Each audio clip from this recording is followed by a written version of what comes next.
Hola, el día de hoy trabajaremos en la actividad 4. Leemos para aprender más de las páginas 87 y 88 de tu libro de lengua materna. Vamos a leer un texto, pero antes de eso vamos a localizar estas tres partes. La parte donde dice de qué trata, podemos señalarla con rojo. La parte donde dice el país del que se habla, la podemos señalar con azul. Y la lista de platillos hechos con insectos. Vamos con la lectura. ¿Dónde está la parte donde dice de qué va a tratar todo el texto? ¿Dónde nos lo dice? Pausa. ¿Dónde lo dice? En esta parte. ¿Cómo supimos que ahí decía de qué iba a tratar el texto? Bueno, porque esta parte, ¿recuerdas? Es el título. Y los títulos nos dicen de qué va a tratar un texto. Dice insectos comestibles, bocadillos de insectos alrededor del mundo. ¿De qué lugar del mundo nos habla? Señálalo con azul. Pausa.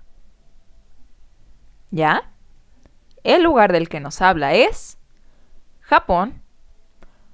¿Cómo supimos que ahí decía el lugar sin necesidad de haber leído detenidamente todo el texto?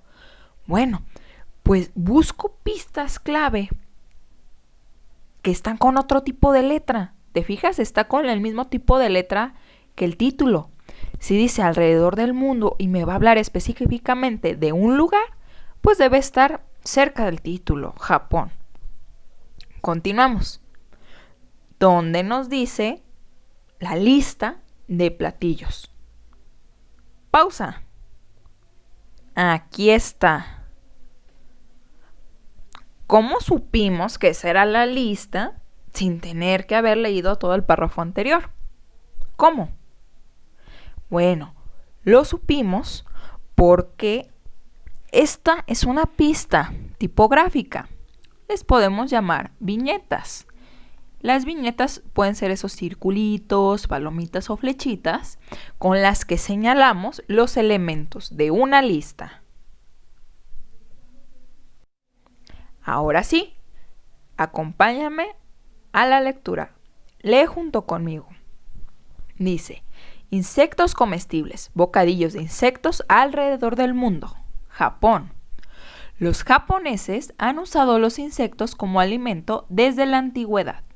Esta práctica probablemente comenzó en las montañas japonesas. Hace miles de años vivía mucha gente en esta región, pero había poca proteína animal.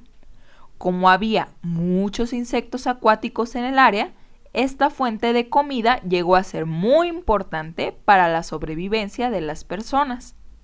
Los japoneses todavía usan insectos en muchas recetas. Si visitaras un restaurante en Tokio, tendrías la oportunidad de probar alguno de sus platillos elaborados con insectos. Hachinoko, larvas de avispas hervidas. Sasamushi, larvas de insectos acuáticos. Inago, saltamontes fritos. Semi, cigarras fritas. Sanji, pupas o crisálidas fritas del gusano de seda. La mayoría de estos insectos se capturan en el campo, excepto las crisálidas de los gusanos de seda. Estos gusanos se crían porque producen la seda, que es muy apreciada. Las larvas, es decir, los gusanos jóvenes, producen seda, pero después de convertirse en crisálidas ya no pueden hacerlo y son utilizadas como alimento. Si te preguntas para qué se usa la seda, pues se utiliza para hacer cierto tipo de tela. Platiquemos. ¿Por qué no se comen los gusanos de seda cuando son jóvenes? ¿Por qué? Tal vez el texto nos da una pista y hay una parte donde nos dice por qué cuando son jóvenes no se comen. Y también nos dirá qué es una crisálida. Veamos, regresamos al texto y revisamos si viene alguna de estas respuestas. Pausa. Bien, revisemos. Hay una parte en la que nos dice que las larvas producen seda. Por eso no se las comen, porque producen la seda y las necesitan para eso.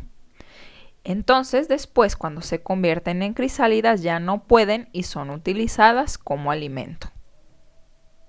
Entonces, ¿por qué no se comen los gusanos de seda cuando son jóvenes? Escríbelo. ¿Y saben qué es una crisálida? ¿Sí o no? Anota si lo sabes o no lo sabes.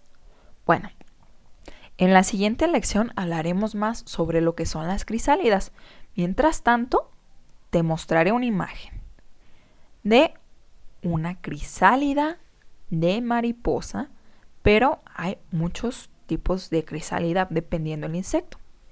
Por último, anota en tu cuaderno la información que te sea útil. ¿Qué información del texto te pareció relevante? ¿Cuáles fueron esas ideas más importantes? Anótalas en tu cuaderno.